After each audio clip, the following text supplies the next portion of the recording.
Banyak orang berpikir, berbicara hanyalah aktivitas biasa, sesuatu yang otomatis, seperti bernapas. Kita melakukannya setiap hari tanpa berpikir panjang. Tapi, pernahkah kamu menyadari betapa kuatnya satu kalimat? Satu kalimat bisa membuat seseorang merasa dihargai. Satu kalimat bisa menenangkan hati yang terluka. Dan satu kalimat juga bisa menghancurkan kepercayaan yang dibangun selama bertahun-tahun. Dalam hidup, orang yang bisa berbicara dengan tepat bukan hanya didengar, tapi juga dipercaya. Mereka bisa menyampaikan ide, mempengaruhi, bahkan menggerakkan orang lain. Itulah mengapa kemampuan berbicara bukan sekedar bakat. Ia adalah seni. Seni yang bisa dipelajari, diasah, dan dikuasai siapa saja. Sayangnya, banyak orang salah paham. Mereka mengira seni berbicara berarti harus pandai bicara, cerewet, atau punya suara lantang. Padahal, berbicara bukan tentang siapa yang paling keras, tapi siapa yang paling dipahami. Buku ini mengajarkan cara berbicara dengan hati, cara menyampaikan pesan hingga masuk ke pikiran dan perasaan orang lain, tentang bagaimana menyusun kata-kata agar tak sekedar terdengar, tapi mengena. Karena pada akhirnya, keberhasilan dalam hidup seringkali bukan ditentukan oleh siapa yang paling pintar, tapi oleh siapa yang paling bisa berbicara dengan cara yang tepat.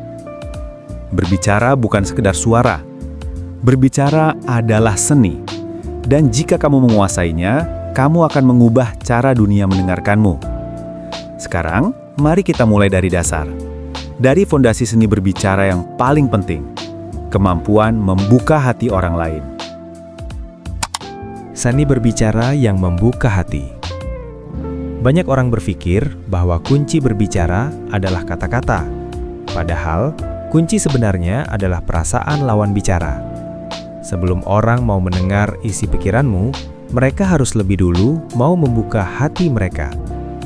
Dalam bab ini, penulis menekankan bahwa komunikasi bukan hanya tentang berbicara dengan pintar, tapi tentang membangun ruang aman dalam percakapan. Saat seseorang merasa aman, dihargai, dan tidak dihakimi, mereka akan mulai membuka diri. Dan di saat itulah komunikasi sesungguhnya terjadi. Faktor penting dalam seni berbicara yang membuka hati antara lain: 1. Nada dan ekspresi lebih kuat daripada isi kata. Orang akan lebih mengingat bagaimana mereka merasa ketika mendengar kata-katamu daripada isi kalimatmu sendiri. 2. Dengarkan sebelum berbicara. Orang tidak akan membuka hati pada seseorang yang hanya ingin didengar. Mereka akan terbuka pada orang yang mau mendengarkan.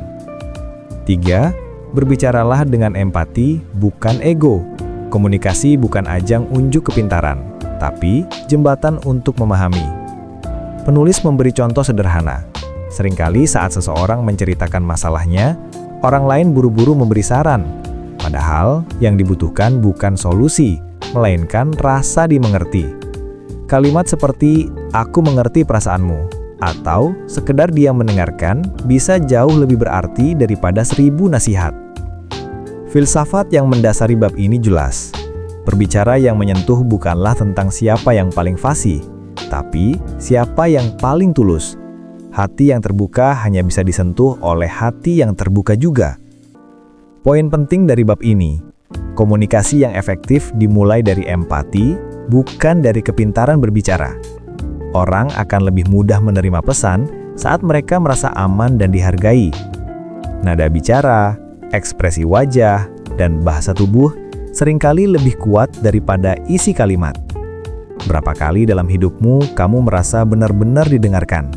Dan seberapa sering kamu berbicara bukan untuk dimengerti, tapi untuk mengerti? Jika ingin menjadi pembicara yang baik, mulailah dari menjadi pendengar yang tulus. Seni berbicara yang hebat bukan tentang memenangkan argumen. Itu tentang membuka hati orang lain. Perhatikan dulu baru bicara. Seringkali orang mengira bahwa cara menjadi pembicara yang baik adalah dengan berbicara lebih banyak, lebih cepat, dan lebih meyakinkan.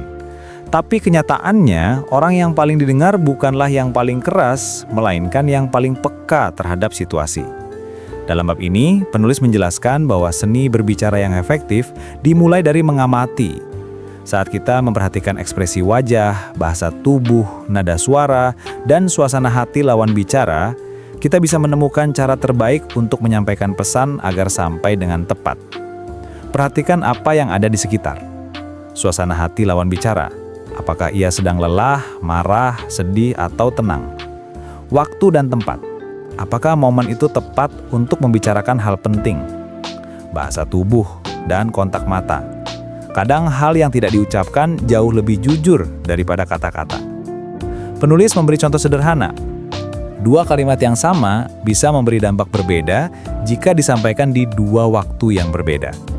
Mengatakan sesuatu yang serius ketika orang lain sedang lelah atau emosi tidak akan menghasilkan komunikasi yang baik, seberapa benar pun isi perkataan kita. Karena itu, waktu, cara, dan nada jauh lebih penting daripada isi pesan itu sendiri.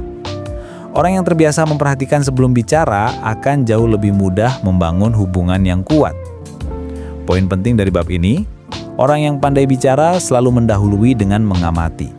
Perhatian yang tulus membuat pesanmu lebih mudah diterima. Kadang berbicara bukan tentang apa yang dikatakan, tapi kapan dan bagaimana cara mengatakannya. Berapa banyak kesalahpahaman yang sebenarnya muncul bukan karena isi perkataan, tapi karena cara dan waktu kita menyampaikannya. Mungkin kita tidak perlu menjadi orang yang banyak bicara, tapi cukup menjadi orang yang tahu kapan harus bicara. Seni berbicara bukan hanya tentang mulut yang aktif, tapi tentang mata dan hati yang peka. Cara bicara yang membuat orang nyaman. Dalam kehidupan sehari-hari, kita semua pernah mengalami momen di mana orang berbicara dengan cara yang membuat kita merasa aman, tenang, dan dihargai. Tapi kita juga pernah merasakan sebaliknya. Ucapan yang membuat hati tidak nyaman, meski isi perkataannya benar. Perbedaannya seringkali bukan pada apa yang dikatakan, melainkan pada bagaimana cara mengatakannya. Penulis menjelaskan bahwa orang akan lebih mudah menerima sebuah pesan jika mereka merasa nyaman secara emosional. Kenyamanan inilah yang membuka pintu komunikasi sebenarnya. Lawan bicara akan terbuka, jujur, dan bersedia mendengarkan. Ada beberapa hal penting yang menciptakan kenyamanan dalam berbicara. 1. Nada suara yang tenang dan tidak menghakimi. Nada suara seringkali lebih tajam dari kata-kata. Nada yang lembut membuat orang merasa aman. 2. Kontak mata yang natural. Kontak mata menunjukkan ketulusan, tapi tatapan yang mengintimidasi akan membuat orang tertutup. 3. Bahasa tubuh yang terbuka. Cara kita berdiri, duduk, dan bergerak dapat menciptakan jarak atau kedekatan. 4. Menghindari kalimat yang memojokkan. Kalimat seperti, "Kamu selalu salah," atau "Seharusnya kamu," akan membuat lawan bicara defensif. Penulis juga menekankan pentingnya mendengarkan dengan sungguh-sungguh. Orang yang didengar dengan tulus akan merasa dihargai. Bahkan tanpa banyak kata, rasa nyaman bisa tumbuh hanya dari cara kita hadir penuh dalam percakapan. Poin penting dari bab ini, komunikasi yang efektif tidak lahir dari argumen yang kuat, tapi dari suasana yang aman. Orang akan lebih terbuka pada pesan jika mereka merasa nyaman bersama kita. Kenyamanan bukan efek samping dari berbicara, melainkan hasil dari kesadaran cara kita menyampaikan pesan. Pernahkah kamu memperhatikan bagaimana ekspresimu, nadamu, dan gerak tubuhmu saat berbicara dengan orang lain? Seringkali hal-hal kecil itu jauh lebih menentukan apakah percakapan akan berjalan baik atau justru berakhir menjadi jarak. Berbicara yang baik bukan tentang siapa yang lebih benar, tapi siapa yang mampu menciptakan ruang yang nyaman untuk saling memahami. Bicara dengan tulus lebih menyentuh daripada bicara dengan hebat. Di era modern ini, banyak orang berusaha tampil meyakinkan ketika berbicara. Mereka memikirkan setiap kata, menyusun kalimat dengan sempurna, dan ingin terdengar pintar di hadapan orang lain. Namun seringkali, pembicaraan seperti ini terasa hambar, indah di telinga, tapi tidak menyentuh hati. Penulis mengingatkan bahwa manusia bukan mesin logika. Kita adalah makhluk perasaan. Apa yang kita rasakan saat berbicara seringkali jauh lebih kuat daripada apa yang kita katakan. Ketulusan dapat dirasakan meski tanpa kalimat yang rumit. Ketulusan muncul ketika kita berbicara dengan niat yang benar, tanpa topeng dan kepura-puraan. Saat seseorang berbicara dari hati, orang lain dapat merasakannya dengan jelas. Dan itulah yang membuat kata-kata sederhana memiliki kekuatan besar. Penulis membedakan antara dua tipe pembicara. Pembicara hebat, yang menyusun kalimat dengan indah, tapi kadang terasa jauh. Pembicara tulus, yang mungkin berbicara dengan sederhana, namun meninggalkan kesan mendalam. Contoh sederhana, ucapan, "Aku percaya padamu," akan terdengar biasa saja jika diucapkan tanpa perasaan. Tapi, kalimat yang sama akan terasa kuat dan menenangkan jika diucapkan dengan mata yang jujur, suara yang tenang, dan hati yang benar-benar percaya. Poin penting dari bab ini, ketulusan adalah kekuatan terbesar dalam komunikasi. Orang tidak butuh kalimat sempurna, mereka butuh perasaan yang nyata. Komunikasi yang tulus mampu membangun kepercayaan lebih kuat daripada kata-kata canggih. Pernahkah kamu merasa tersentuh bukan oleh kehebatan kata-kata, tapi oleh kejujuran seseorang? Ketika berbicara dari hati, orang tidak sekedar mendengar, mereka merasakan. Dan perasaan jauh lebih sulit dilupakan daripada kalimat. Jika ingin kata-katamu bermakna, jangan hanya berbicara dengan lidahmu, berbicaralah dengan hatimu. Fokus pada lawan bicara, bukan pada diri sendiri. Banyak orang menganggap komunikasi adalah soal bagaimana membuat kesan yang baik. Mereka sibuk memikirkan apakah orang lain akan menyukai mereka, apakah kata-katanya terdengar pintar, apakah mereka terlihat percaya diri. Akibatnya, mereka lebih fokus pada diri sendiri daripada pada orang yang sebenarnya sedang mereka ajak bicara. Penulis menjelaskan, komunikasi yang baik tidak terjadi saat kita sibuk tampil sempurna. Komunikasi yang baik terjadi saat kita memberi perhatian penuh pada lawan bicara. Saat kita berhenti mendengar suara di dalam kepala kita sendiri dan mulai mendengarkan dengan sungguh-sungguh. Fokus pada lawan bicara berarti mendengarkan tanpa menginterupsi. Beri ruang pada orang lain untuk mengekspresikan dirinya. Menyimak bukan sekedar mendengar. Dengarkan makna di balik kata-kata, bukan hanya suara. Menanggapi dengan empati. Tunjukkan bahwa kamu benar-benar memahami, bukan sekedar menunggu giliran bicara. Penulis menekankan bahwa orang yang benar-benar mendengarkan akan membuat lawan bicaranya merasa dihargai. Dan saat orang merasa dihargai, mereka akan lebih terbuka, lebih jujur, dan lebih mudah menerima pesan yang kita sampaikan. Contoh sederhana, dalam percakapan, banyak orang tidak benar-benar mendengarkan. Mereka hanya menunggu kesempatan untuk menjawab. Akibatnya, percakapan menjadi seperti dua orang yang saling menunggu giliran bicara, bukan dua orang yang saling memahami. Poin penting dari bab ini, komunikasi yang kuat hanya terjadi jika perhatian diarahkan pada lawan bicara, bukan pada citra diri sendiri. Orang akan merasa nyaman dan dihargai ketika mereka benar-benar didengar. Dan semakin sedikit kamu berusaha terlihat sempurna, semakin besar kemungkinan kamu dipahami. Pernahkah kamu berbicara dengan seseorang yang benar-benar mendengarkanmu tanpa menghakimi atau menginterupsi? Rasanya tenang, bukan? Itulah kekuatan fokus pada orang lain. Dan itu pula yang akan membuatmu menjadi pembicara yang lebih baik. Berhentilah tampil untuk mengesankan, mulailah hadir untuk memahami. Bicara dengan bahasa yang mudah dipahami. Seringkali, orang ingin terdengar pintar saat berbicara. Mereka menggunakan kata-kata rumit, kalimat panjang, dan penjelasan berputar-putar. Namun, kenyataannya, semakin rumit bahasa yang kita gunakan, semakin kecil kemungkinan pesan itu benar-benar dipahami. Penulis menjelaskan bahwa komunikasi yang baik bukan tentang seberapa tinggi kosakata yang kita miliki, tapi seberapa mudah orang lain mengerti apa yang kita sampaikan. Bahasa yang sederhana tidak membuat kita terlihat bodoh. Justru itulah tanda bahwa kita benar-benar menguasai apa yang kita bicarakan. Orang yang hebat berbicara bukan yang membuat orang lain berpikir keras untuk memahami maksudnya, tetapi yang mampu menyampaikan ide kompleks dengan cara sederhana. Beberapa prinsip penting dalam berbicara dengan bahasa yang mudah dipahami. Pertama, gunakan kalimat pendek dan jelas. Hindari kalimat berlapis-lapis yang sulit diikuti. Contoh, bayangkan kamu menjelaskan sesuatu kepada temanmu. Daripada mengatakan, dalam kondisi tertentu, terdapat kemungkinan bahwa situasi ini akan berdampak pada efektivitas sistem yang sedang berjalan. Akan jauh lebih mudah jika kamu berkata, kalau ini terus terjadi, sistemnya bisa terganggu. Kedua, hindari istilah teknis yang tidak perlu. Jika harus menggunakan, jelaskan dengan singkat dan jelas. Contoh, kalau kamu bicara dengan orang yang bukan ahli di bidangmu, jangan membuat mereka merasa kecil hanya karena tidak mengerti.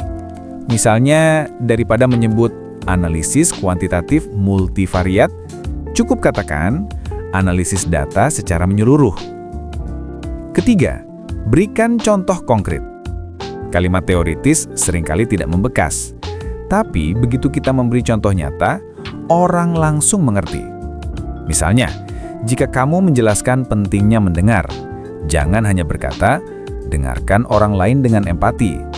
Tambahkan contoh seperti, saat temanmu curhat, jangan buru-buru memberi saran, dengarkan dulu sampai selesai. Keempat, perhatikan reaksi lawan bicara. Komunikasi bukan monolog. Kalau mereka terlihat bingung, itu tanda kamu perlu mengubah cara bicaramu. Sesuaikan tempo, ulangi dengan lebih sederhana, atau gunakan ilustrasi yang lebih dekat dengan pengalaman mereka. Penulis memberi contoh menarik. Seseorang bisa menyampaikan gagasan besar dalam satu kalimat sederhana, sementara orang lain butuh 10 menit, tapi tak ada yang benar-benar mengerti. Bukan isi pesan yang salah, tapi cara menyampaikannya. Poin penting dari bab ini, kekuatan komunikasi ada pada kejelasan, bukan kerumitan. Bahasa yang mudah dipahami membuat orang merasa dekat, bukan terintimidasi. Orang akan lebih mudah mengingat pesan sederhana yang jelas daripada pidato panjang yang membingungkan. Apakah selama ini kamu berbicara untuk dipahami atau untuk terlihat pintar? Ingatlah, tujuan berbicara bukan membuktikan kemampuanmu, tapi memastikan pesanmu benar-benar sampai. Semakin sederhana kata-katamu, semakin besar kemungkinan kata-kata itu menyentuh hati dan tinggal lama dalam pikiran orang lain. Bicara dengan kejujuran dan keberanian. Berbicara dengan sopan dan menyenangkan memang penting, tapi ada kalanya kejujuran jauh lebih bermakna daripada kalimat manis yang dibuat-buat. Orang mungkin tidak selalu menyukai kejujuranmu saat itu juga, tapi mereka akan lebih menghargainya dalam jangka panjang. Penulis menjelaskan bahwa banyak orang takut berkata jujur karena khawatir melukai perasaan orang lain atau takut ditolak. Akibatnya, banyak percakapan menjadi basa-basi yang tidak bermakna. Padahal, kejujuran yang disampaikan dengan cara yang baik justru dapat membangun kepercayaan yang lebih dalam. Berbicara dengan jujur bukan berarti bicara kasar, menyakitkan, atau tanpa empati. Kejujuran sejati adalah keberanian menyampaikan kebenaran dengan hati yang tulus. Ada beberapa hal penting yang ditekankan dalam bab ini. Pertama, kejujuran membangun kepercayaan. Orang lebih menghargai seseorang yang jujur meski tidak sempurna, daripada seseorang yang pandai berkata manis tapi tidak tulus. Kedua, keberanian berbicara adalah bentuk kepedulian. Jika kamu benar-benar peduli, kamu tidak akan membiarkan seseorang terus berada dalam kesalahan hanya karena takut membuatnya tidak nyaman. Ketiga, cara menyampaikan kejujuran menentukan dampaknya. Kata-kata yang keras bisa melukai, tapi kejujuran yang disampaikan dengan tenang dan hormat dapat menyembuhkan. Contoh sederhana, daripada berkata, "Kamu selalu salah," lebih baik mengatakan, "Aku khawatir dengan cara ini, karena mungkin ada cara yang lebih baik." Sama-sama jujur, tapi perbedaan nada dan cara penyampaian membuat dampaknya sangat berbeda. Penulis juga mengingatkan bahwa keberanian berbicara tidak hanya untuk orang lain, tapi juga untuk diri sendiri. Jika kita terus menahan diri, menyembunyikan perasaan, dan membungkam kebenaran, lama-lama kita kehilangan suara kita sendiri. Dan saat suara kita hilang, harga diri pun perlahan ikut hilang.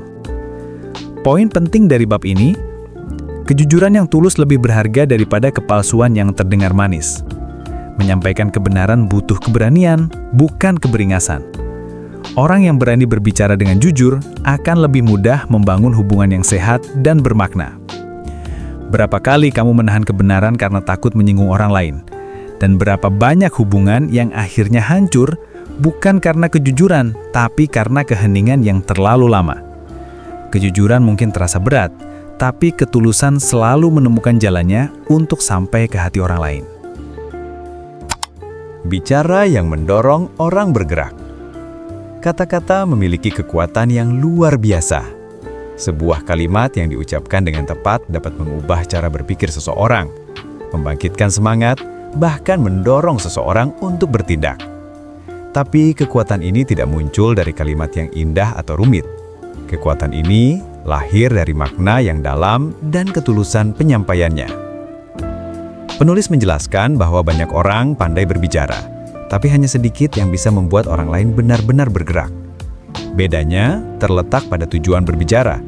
Orang yang hanya ingin didengar akan fokus pada dirinya sendiri. Tapi orang yang ingin memberi pengaruh akan fokus pada dampak kata-katanya terhadap orang lain. Ada beberapa prinsip penting dalam berbicara yang mendorong orang bergerak. 1. Sampaikan pesan dengan keyakinan. Orang hanya akan percaya pada kata-kata jika pembicaranya sendiri benar-benar percaya. 2. Gunakan kata-kata yang membangkitkan semangat, bukan menakut-takuti. Kalimat positif jauh lebih kuat daripada kalimat penuh tekanan. 3. Bantu orang melihat gambaran besar. Orang lebih mudah bergerak jika mereka mengerti arah dan makna dari apa yang mereka lakukan. 4. Tunjukkan ketulusan, bukan paksaan. Orang tidak akan bergerak karena diperintah. Mereka bergerak karena terinspirasi. Contoh sederhana. Kata-kata, "Ayo lakukan ini, kamu harus berhasil." Terdengar seperti perintah. Tapi ketika diubah menjadi, "Aku percaya kamu bisa dan aku akan mendukungmu."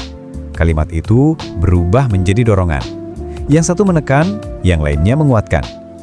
Penulis menekankan bahwa tujuan berbicara bukan sekedar didengar, tetapi menanamkan api dalam diri orang lain. Saat kata-kata mampu menyalakan semangat, bahkan langkah kecil bisa menjadi awal perubahan besar. Poin penting dari bab ini. Kalimat yang mendorong tindakan lahir dari keyakinan, ketulusan, dan kejelasan tujuan. Orang tidak butuh kata-kata rumit. Mereka butuh kata-kata yang menyentuh hati. Dorongan yang tulus akan bertahan lebih lama daripada tekanan yang keras. Pernahkah kamu mendengar satu kalimat sederhana yang membuatmu bangkit dan bergerak? Kata-kata seperti itulah yang memberi hidup. Dan kamu pun bisa menjadi sumber kata-kata itu bagi orang lain. Jangan hanya berbicara untuk didengar, berbicaralah untuk menggerakkan. Bicara yang mengubah hubungan. Hubungan manusia seringkali tidak rusak karena masalah besar, tapi karena kata-kata kecil yang diabaikan. Cara kita berbicara dengan orang lain setiap hari membentuk jarak atau kedekatan. Kata-kata bisa menjadi jembatan, tapi juga bisa menjadi tembok. Penulis menjelaskan bahwa komunikasi bukan sekadar alat untuk bertukar informasi, tapi alat untuk membangun kepercayaan. Setiap nada, setiap pilihan kata, setiap respon yang kita berikan, sedikit demi sedikit membentuk pola hubungan dengan orang lain. Ada beberapa prinsip penting dalam berbicara yang dapat memperbaiki dan mengubah hubungan. 1. Gunakan kata-kata yang membangun, bukan menjatuhkan. Kritik yang kasar mungkin melampiaskan emosi, tapi hampir selalu merusak hubungan. 2. Tunjukkan pengakuan dan apresiasi. Kata terima kasih, aku menghargaimu, atau aku senang kamu ada, terdengar sederhana, tapi dampaknya besar. 3. Hindari kalimat yang menyerang pribadi. Fokus pada masalah, bukan orangnya. 4. Berani jujur dengan hormat. Kejujuran yang disampaikan dengan cara yang baik justru memperdalam hubungan, bukan merusaknya. Penulis memberi contoh situasi sehari-hari. Misalnya, dalam sebuah konflik, orang sering menggunakan kalimat seperti, "Kamu selalu membuatku kesal." Kalimat ini menyerang pribadi dan membuat lawan bicara defensif. Tapi, jika diubah menjadi, aku merasa terluka saat itu terjadi, pesan menjadi lebih jujur, jelas, dan tidak menyudutkan. Dengan kata lain, perubahan kecil dalam cara berbicara dapat membawa perbedaan besar dalam arah hubungan. Poin penting dari bab ini, hubungan yang sehat dibangun dari komunikasi yang jujur, tenang, dan saling menghargai. Kata-kata kecil sehari-hari lebih menentukan daripada momen-momen besar yang jarang terjadi. Bicara dengan kesadaran bisa mengubah konflik menjadi kesempatan untuk lebih dekat. Berapa banyak hubungan yang renggang bukan karena perbedaan besar, tapi karena cara kita saling berbicara. Kadang, satu kalimat sederhana bisa menghangatkan hati, atau sebaliknya, melukai lebih dalam daripada tindakan. Kata-kata yang tepat bukan hanya menyelesaikan masalah, tapi juga membangun kembali jembatan yang sempat runtuh.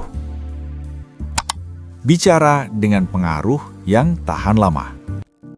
Kata-kata memiliki umur. Ada yang bertahan hanya beberapa detik, lalu hilang tanpa jejak. Tapi ada juga kata-kata yang terus teringat, bahkan bertahun-tahun setelah diucapkan. Perbedaannya bukan pada volume suara atau panjangnya kalimat, tapi pada makna dan ketulusan di baliknya. Penulis menjelaskan bahwa pengaruh sebuah ucapan tidak bergantung pada seberapa sering kita berbicara, melainkan bagaimana kita membuat orang merasa saat mendengarnya. Orang mungkin lupa apa yang kamu katakan, tapi mereka tidak akan lupa bagaimana mereka merasa saat bersamamu. Untuk meninggalkan pengaruh yang tahan lama, ada beberapa hal penting yang perlu diperhatikan. 1. Bicaralah dengan tujuan yang jelas. Sebelum berbicara, tanyakan pada diri sendiri, apa yang ingin aku sampaikan? Apa yang ingin aku tinggalkan dalam hati mereka? 2. Pilih kata yang membawa energi positif. Kalimat yang menenangkan, memberi semangat, atau menumbuhkan harapan akan selalu lebih lama diingat daripada kalimat yang menekan. 3. Jadilah konsisten antara kata dan tindakan. Kata-kata hanya akan berpengaruh jika didukung oleh kejujuran dan perbuatan nyata. 4. Gunakan keheningan dengan bijak. Kadang, diam pada waktu yang tepat bisa lebih kuat daripada 1000 kata. Penulis memberi contoh. Ucapan sederhana seperti, "Aku percaya padamu," bisa menjadi sumber kekuatan bagi seseorang selama bertahun-tahun. Tapi, kalimat seperti, "Kamu tidak akan bisa," juga bisa menjadi luka yang membekas seumur hidup. Itulah mengapa kita perlu sadar bahwa setiap kata memiliki konsekuensi. Poin penting dari bab ini, pengaruh sejati dalam berbicara berasal dari niat baik dan ketulusan hati. Kata-kata yang selaras dengan tindakan akan lebih dipercaya dan diingat. Ucapan yang tulus dapat mengubah cara seseorang memandang dirinya dan dunia di sekitarnya. Pernahkah kamu mengingat satu kalimat yang mengubah hidupmu? Atau mungkin tanpa sadar, kamu pernah mengucapkan satu kalimat yang menguatkan seseorang di saat mereka paling lemah? Itulah bukti bahwa kata-kata tidak pernah benar-benar hilang. Mereka hidup dalam hati orang yang mendengarnya. Bicaralah dengan kesadaran bahwa setiap kata bisa menjadi warisan. Karena kata-kata yang lahir dari hati akan selalu tinggal di hati. Menjadi pribadi yang disukai lewat cara berbicara. Setiap orang pasti ingin disukai, tapi seringkali keinginan itu justru membuat kita berperilaku berlebihan, berpura-pura ramah, tertawa palsu, atau selalu mengiyakan orang lain meski hati tidak setuju. Padahal, menjadi pribadi yang disukai tidak perlu dengan berpura-pura. Cukup dengan berbicara dengan cara yang membuat orang merasa nyaman dan dihargai. Penulis menjelaskan, orang yang disukai bukan karena kata-katanya manis, tetapi karena kata-katanya terasa tulus dan membuat orang lain merasa lebih baik setelah berbicara dengannya. Mereka tidak berbicara untuk menonjolkan diri, tapi untuk membangun koneksi. Ada beberapa hal yang membedakan pembicara yang disukai dengan yang tidak. Pertama, mereka mendengarkan lebih banyak daripada berbicara. Orang yang disukai tidak memonopoli percakapan. Mereka memberi ruang bagi orang lain untuk didengar. Kedua, mereka tidak meremehkan atau memotong ucapan orang lain. Sekecil apapun pendapat yang disampaikan, mereka tetap menghargainya.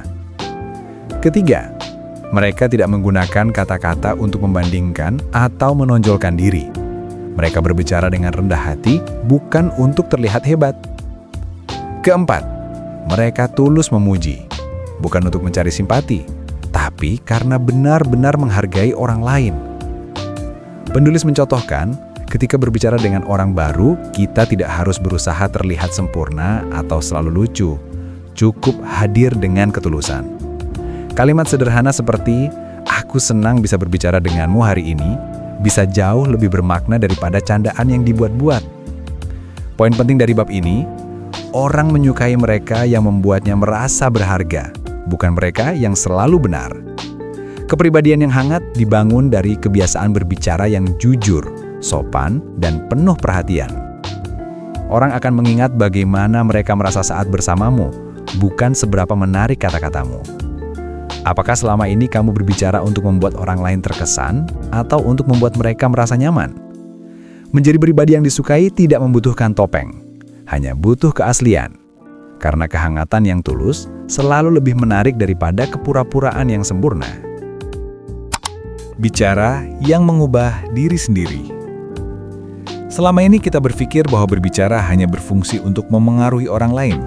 Padahal, setiap kata yang keluar dari mulut kita juga memiliki kekuatan untuk memengaruhi diri kita sendiri.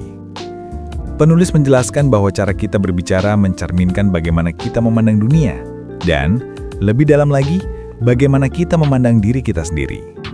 Jika kita terbiasa berkata negatif, penuh keluhan, dan menyalahkan keadaan, maka lambat laun pikiran dan sikap kita akan ikut terbentuk seperti itu. Sebaliknya, jika kita berbicara dengan harapan, keyakinan, dan semangat, maka kita sedang menanamkan energi positif dalam diri sendiri. Kata-kata bukan hanya alat komunikasi. Kata-kata adalah cermin batin. Apa yang kita ucapkan berulang kali akan menjadi keyakinan, dan keyakinan itu akan mengarahkan langkah hidup kita. Penulis mengingatkan beberapa prinsip penting dalam berbicara yang mampu mengubah diri. Pertama, berhentilah berbicara buruk tentang diri sendiri. Kalimat seperti, "Aku tidak bisa," atau "Aku memang selalu gagal," hanya akan memperkuat kelemahan yang sebenarnya bisa diubah. Kedua, gunakan kata-kata yang memberi harapan. Gantilah "aku takut gagal" menjadi "aku sedang belajar untuk berhasil." Ketiga, bangun kebiasaan berbicara positif setiap hari. Cara kita berbicara adalah bentuk latihan mental yang membangun pola pikir baru. Keempat, ucapkan hal-hal baik kepada orang lain. Kata-kata yang menumbuhkan orang lain akan menumbuhkan dirimu juga. Contoh sederhana, seseorang yang setiap pagi berkata pada dirinya sendiri, "Hari ini akan sulit," akan memulai hari dengan rasa takut. Tapi, seseorang yang berkata, "Aku akan menghadapi apapun dengan tenang," sedang menyiapkan pikirannya untuk menang. Poin penting dari bab ini, setiap kata adalah bentuk afirmasi yang membentuk cara berpikir dan bertindak. Mengubah cara berbicara berarti mengubah cara kita memandang dunia. Bicara yang baik bukan hanya menenangkan orang lain, tapi juga memperkuat diri sendiri. Selama ini bagaimana cara kamu berbicara pada dirimu sendiri? Apakah kamu menyemangati dirimu, atau justru terus menjatuhkannya dengan kata-kata yang keras? Mulailah memilih kata dengan sadar, karena setiap kalimat yang keluar dari mulutmu sedang membentuk siapa dirimu esok hari. Kata-kata yang kamu ucapkan hari ini bisa menjadi doa, bisa menjadi arah, dan bisa menjadi kekuatan. Berbicaralah dengan harapan pada orang lain dan pada dirimu sendiri. Berbicara bukan sekedar tentang kata-kata yang keluar dari mulut kita. Berbicara adalah tentang bagaimana hati kita menyentuh hati orang lain. Kita sering berpikir bahwa berbicara yang baik berarti terdengar pintar atau meyakinkan. Padahal berbicara yang paling berkesan justru datang dari ketulusan, dari keberanian untuk jujur dan dari perhatian yang tulus terhadap orang di depan kita. Satu kalimat bisa membuat orang tersenyum, tapi satu kalimat juga bisa melukai untuk waktu yang lama. Karena itu, berhati-hatilah dengan kata-katamu, sebab setiap kata punya kekuatan untuk membangun atau menghancurkan. Dan ingatlah, berbicara dengan baik bukan soal kemampuan bawaan, tapi soal kesadaran. Kesadaran untuk mendengarkan lebih banyak, memahami lebih dalam, dan menyampaikan dengan hati. Karena pada akhirnya, bicara itu memang ada seninya. Dan seni terbesar dalam berbicara adalah membuat orang lain merasa dimengerti.